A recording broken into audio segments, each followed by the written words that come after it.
Indus valley civilisation, जिसे Harappan civilisation भी कहा जाता है, दुनिया की सबसे पुरानी और एडवांस्ड सिविलाइजेशंस में से एक थी।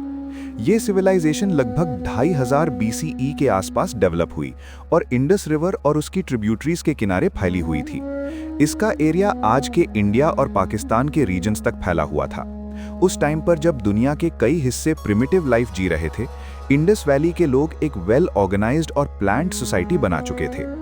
इस सिविलाइजेशन के मेजर सिटीज थे हड़प्पा, मोहनजोदारो, धौलावीरा, लोथल और कालीबंगन। इन शहरों की प्लानिंग आज भी हिस्टोरियंस और आर्कियोलॉजिस्ट्स को हैरान कर देती है। पूरा सिटी ग्रिड पैटर्न में बना होता था, जहां रोड्स एक दूसरे को राइट एंगल पर कट करती थीं। घर बेक्ड ब्रिक्स से बने होते थे और हर घर में बाथरूम और प्राइवेट वेल्स मिलते थे, जो एक एडवांस्ड ड्रेनेज सिस्टम से कनेक्टेड होते थे। इंडस वैली सिविलाइजेशन की सबसे बड़ी अचीवमेंट थी उसकी सैनिटेशन और drainage system. Covered drains roads के साथ साथ चलती थीं और वेस्ट को सिटी के बाहर ले जाती थीं। इससे पता चलता है कि यहाँ के लोग क्लीनलीनेस और पब्लिक हेल्थ को बहुत इंपॉर्टेंस देते थे।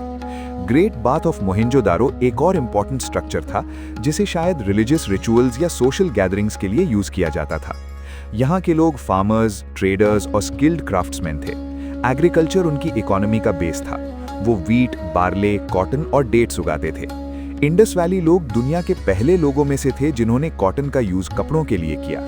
ट्रेड भी काफी स्ट्रॉन्ग था और एविडेंस मिलता है कि उनका ट्रेड मेसोपोटामिया जैसे दूर दूर के सिविलाइजेशंस के साथ होता था। सील्स, बीड्स, पॉटरी, ज्वेलरी और स्कल्पचर्स उनकी आर्टिस्टिक स्किल्स को क्लियरली दिखाते हैं। इस सिविलाइजेशन का सबसे बड़ा मिस्ट्री है उनकी स्क्रिप्ट, जो आज तक फुल्ली डिसाइफर नहीं हो पाई है। इसी वजह से हमें उनके रूलर्स, पॉलिटिकल सिस्टम और एग्जैक्ट रिलीजियस बिलीफ्स के बारे में ज्यादा डिटेल में नहीं पता। लेकिन मदर गॉडेस की फिगरीन्स, एनिमल्स के सील्स और एक फिगर जो प्रोटो शिवा माना जाता है, ये सजेस्ट करता है कि नेचर और स्पिरिचुअलिटी उनकी लाइफ का इंपॉर्टेंट हिस्सा थी। लगभग 1900 बीसीई के बाद ये सिविलाइजेशन धीरे धीरे डिक्लाइन होने लगी। इसके रीजंस पर आज भी डिबेट होती है, जैसे क्लाइमेट चेंज, रिवर्स का ड्राई हो जाना, फ्लड्स या लोगों का माइग्रेशन। इस बात का कोई स्ट्रॉन्ग प्रूफ नहीं है कि ये सिविलाइजेशन किसी बड़े वॉर या इन्वेजन की वजह से खत्म हुई। एंड में कहा जाए तो इंडस वैली सिविलाइजेशन एक पीसफुल, डिसिप्लिन्ड और हाईली एडवांस्ड सोसाइटी थी। उनकी सिटी प्लानिंग, हाइजीन सिस्टम और लाइफस्टाइल आज भी हमें इंस्पायर करती है। हजारों साल बाद भी ये सिविलाइजेशन हमें ये सिखाती है कि ट्रू डेवलपमेंट सिर्फ पावर से नहीं, बल्कि प्लानिंग और हार्मनी से आती है।